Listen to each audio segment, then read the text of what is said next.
Selamat pagi semuanya. Berjumpa lagi dengan Miss Susan. Kali ini kita akan belajar bersama di kelas IPAS. Materi hari ini adalah tentang bagian dan cara kerja telinga. Sudah siap semuanya? Yuk kita belajar bersama. Telinga merupakan salah satu panca indera manusia. Kita dapat mendengarkan bunyi dari telinga. Selain berfungsi sebagai alat pendengaran, telinga juga berfungsi sebagai alat keseimbangan tubuh. Telinga sendiri terbagi menjadi 3 bagian. Yang pertama adalah telinga bagian luar. Yang kedua adalah telinga bagian tengah. Dan yang ketiga adalah telinga bagian dalam.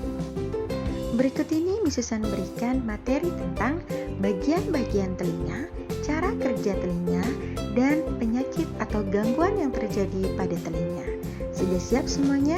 Yuk kita simak video berikut ini bersama-sama. Manusia mempunyai 2 pasang telinga yang terletak di samping. Sebenarnya yang bisa kita lihat hanyalah bagian luar dari telinga saja. Telinga sendiri sebenarnya dapat dibagi menjadi 3 bagian, yaitu bagian luar, bagian tengah, dan telinga bagian dalam. Telinga bagian luar terdiri atas daun telinga dan lubang telinga. Daun telinga ini berfungsi untuk menangkap gelombang suara. Lubang telinga fungsinya adalah sebagai jalan masuk bunyi ke dalam telinga. Telinga bagian tengah terdiri dari 1. Gendang telinga, tulang pendengaran, serta saluran eustachius. Gendang telinga merupakan selaput tipis yang paling peka terhadap suara. Tulang pendengaran ini terdiri dari tulang martil, tulang landasan, serta tulang sanggurdi. Saluran eustachius ini menghubungkan telinga bagian tengah dan rongga mulut. Saluran ini berguna untuk menyeimbangkan tekanan udara pada telinga bagian luar dengan telinga bagian tengah. Telinga bagian dalam terdiri dari rumah siput atau koklea. Di dalam rumah siput ini terdapat ujung saraf pendengar. 2. Tingkap jorong. 3. Tingkap bundar. Dan yang keempat, 3 saluran setengah lingkaran. Pada pangkal 3 saluran setengah lingkaran terdapat sakulus dan utriculus. Fungsinya untuk mengetahui gerak badan yang berfungsi sebagai alat keseimbangan. Bagaimana proses kita bisa mendengar? Terlebih dahulu kamu harus tahu bahwa bunyi-bunyian bisa sampai ke telinga kita melalui udara sebagai gelombang suara.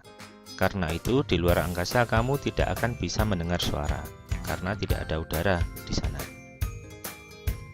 Pertama-tama udara melewati lubang telinga menuju ke gendang telinga. Getaran gendang telinga kemudian ditangkap oleh tulang-tulang pendengaran dan disalurkan sampai mengenai tingkap jorong dan koklea. Akibat getaran tersebut, maka cairan limfa di dalam koklea akan ikut bergetar.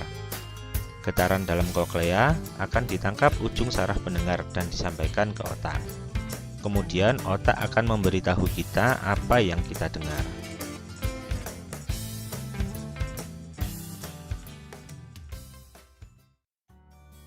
Seperti halnya bagian tubuh yang lain, telinga juga bisa mengalami gangguan dan penyakit. Contoh gangguan dan penyakit pada telinga yaitu tuli. Tuli yaitu berkurangnya kemampuan telinga untuk mendengar. Hal ini bisa disebabkan oleh pecahnya gendang telinga, lubang telinga yang tersumbat, rusaknya saraf pendengaran, atau ada pengapuran pada tulang pendengaran. Otitis media, yaitu infeksi pada telinga bagian tengah yang disebabkan oleh kuman. Di dalam rongga telinga bagian tengah terdapat nanah. Otosklerosis, yaitu tumbuhnya tulang pendengaran yang berlebihan, sehingga penghantaran suara bisa terganggu. Nah, bagaimana cara kita untuk merawat telinga? Agar telinga bisa berfungsi dengan baik, maka perlu dilakukan perawatan yang baik pula. Perawatan ini bisa dilakukan dengan cara tidak mendengarkan suara yang terlalu keras dalam waktu yang terlalu lama. Membersihkan telinga secara teratur dengan benda yang halus supaya tidak melukai telinga. Jika ada gangguan pendengaran, segeralah periksakan diri ke dokter THT. Jangan memasukkan benda-benda ke dalam telinga, meskipun itu untuk main-main, seperti beras, kacang hijau, durian, nangka, apel, ban sepeda. Jangan ya. Jadi telinga yang baik dan sehat adalah telinga yang tidak lembab, tidak berbau, dan tidak kotor. Sudah jelas kan materi hari ini tentang apa saja bagian-bagian dari telinga, bagaimana cara merawat telinga, dan gangguan atau penyakit yang terjadi pada telinga. Untuk bagian akhir, Mrs. Sun akan berikan soal evaluasi. Ada beberapa soal yang harus anak-anak kerjakan di exercise book kalian masing-masing.